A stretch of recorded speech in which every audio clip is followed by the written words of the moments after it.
Hello and welcome back to the channel. What a game this is building up to be. It's going to be absolutely fantastic and I cannot wait to watch it. So let's get into my preview of Ireland versus South Africa. As for the team selection and the matchups, I think the front row is pretty even in terms of scrummaging. I would be surprised to see if any team got dominance, with one caveat. Second rows, same. Etzebeth obviously is going to be fired up for this game. Back rows, this is where I see it kicking off in terms of player selection. You've got Visa, Steph Toy and Sia Khaleesi as captain. And then you have Van der Fleer, Doris, who's my favourite player in the Irish side. And then on the other flank, you have Peter O'Mahony, the war god. And yeah, that I feel like that is going to be where the battleground is won, where the game is won and lost, because the ruck competition for the rucks is going to be fierce, and those guys are going to have a large part in that. And other aspects of the game, which we'll talk about a little bit later, but the back row I think is going to be where it's won and lost. Moving into the backline, we have a pretty stable backline for South Africa and for Ireland. Both of the sides didn't really change much from what they've done so far, and the main competition the main battle I see is in the midfield, which is Ringrose and Aki versus Dialende and Creole.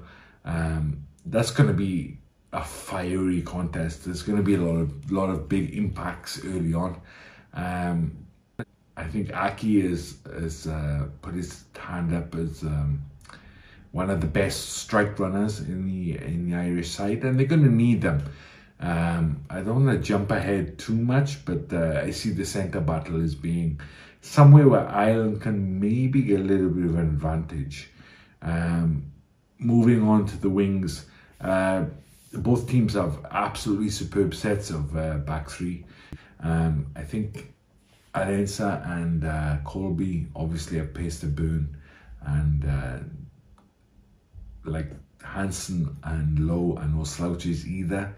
So it's going to be interesting to see if it stays on the ground. And like I have my doubts about Hansen's ability to tackle. His defense in general is very good, but I think South Africa could get the advantage there if they keep the ball in hand. If it goes in the air, then Ireland are very good, and South Africa are not surprisingly, but are very good at fielding the high ball. The only thing I would say is Arensa has a few black marks on his portfolio in terms of like committing fouls and things like that, and sometimes he goes into he's too committed and too energetic, and sometimes gets himself in trouble, which has happened before. But yeah, so Ireland will definitely be putting the high ball to the wings just to test out whether the two South African wingers are switched on. In terms of the kicking game, I think Ireland have the advantage. Lowe and Hansen are very good tactical kickers, and they could get a bit of change out of that. As for the tactics, so I think against Scotland, Ireland, South Africa basically set their stall out in terms of how they're going to defend against these Northern Hemisphere teams. They're going to rush up. Peter Steph Toy, who's a machine, has such an important part to play in this kind of defense structure that they have. He's going to rush up and he's going to block the outside pass. So as a famous ex-Irish rugby international said, who now coaches in France, you can't go around a rush defense, you have to go through it. So that, to me, I totally agree. Pick and go is not used enough, but also short passing and offloading, attacking like weak shoulders. That's going to be have to be a part of Ireland's game, and good footwork as well.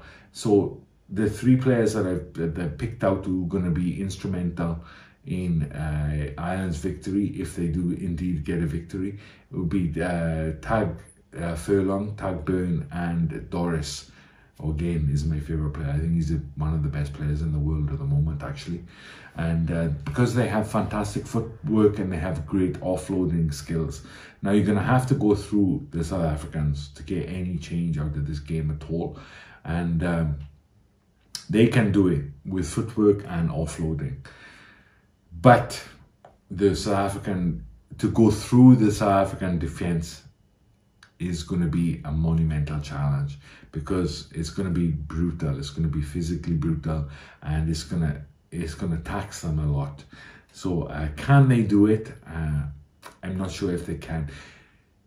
I don't want to get into predictions too early, but that is the way that Ireland should play if they're going to, get a footing in the match. South Africa, on their part, I think both teams need to kick for territory. I think that's going to be key in this match. Sexton is going to kick it a lot in the first 20, and so is Lebok. Whoever can establish the dominance in the kicking game will probably go on to win the match, because secondarily, the first 20 minutes is going to be so important. If Ireland establish dominance and they get a little bit of a cushion on the scoreboard, then they're going to be well situated when the Magnificent Seven come on. And if South Africa get a good lead in the first 20, then the game is basically over. So that first 20 is going to be absolutely key. So as for predictions, I feel like Ireland need to produce a big performance. There's more pressure on Ireland, definitely. Having not played Scotland yet and having them next week, if they lose this match, then they know they have like an absolutely huge match against Scotland, and Scotland have something to prove after getting put to bed by South Africa. So South Africa have been to a World Cup before where they've lost in the group stages against a very powerful team in the guise of New Zealand, and they've gone on to win the World Cup. So they've been there, they've done that before. Ireland have never done it before. So like the pressure is absolutely on Ireland. So I think that's a good caveat to actually go into what the build-up has been for this match. So the build-up has been generally that South Africa are the favourites, which is unusual actually, and I don't think South Africa actually like being favourites, but they are for this match definitely. And Ireland, even though they're the #1 team in the world, they haven't had the opportunity, or they haven't had the kind of games in the warm-up to actually prove that they are. And I think this is their first opportunity to actually prove that they are the best side in the world. They're going to have to take it with both hands, because I think this is the defining moment for them. If they can beat South Africa now, then the World Cup dream is on.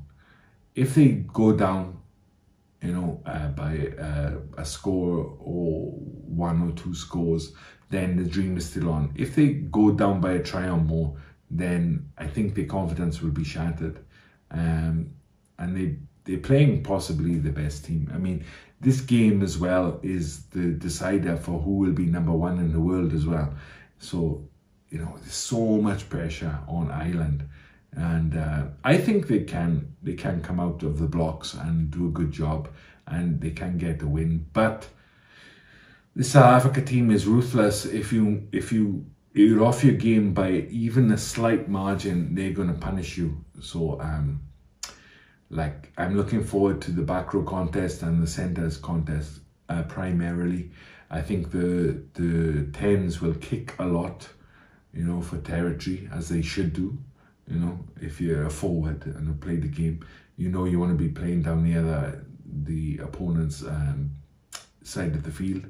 So that's what I foresee happening. Whoever kicks out of hand well in the first 20 and gets that momentum will more than likely win the match. But who am I favouring? I'm going to favour South Africa a little bit. I still think Ireland can come around and get through the quarterfinals and into the semi-finals. But I think this is the not great timing for them. They're a fantastic team and I love to watch them. But I think South Africa are just going to edge this. The only thing I will say is that South Africa's kicking from tee is not great. So that's going to give Ireland at least 9 points. So yeah, bearing that in mind, I will just favour South Africa, but it's so close to call. If one team has a big win, that's going to be significant, and we're going to have to reevaluate the entire thing. But I know Ireland are definitely up for it.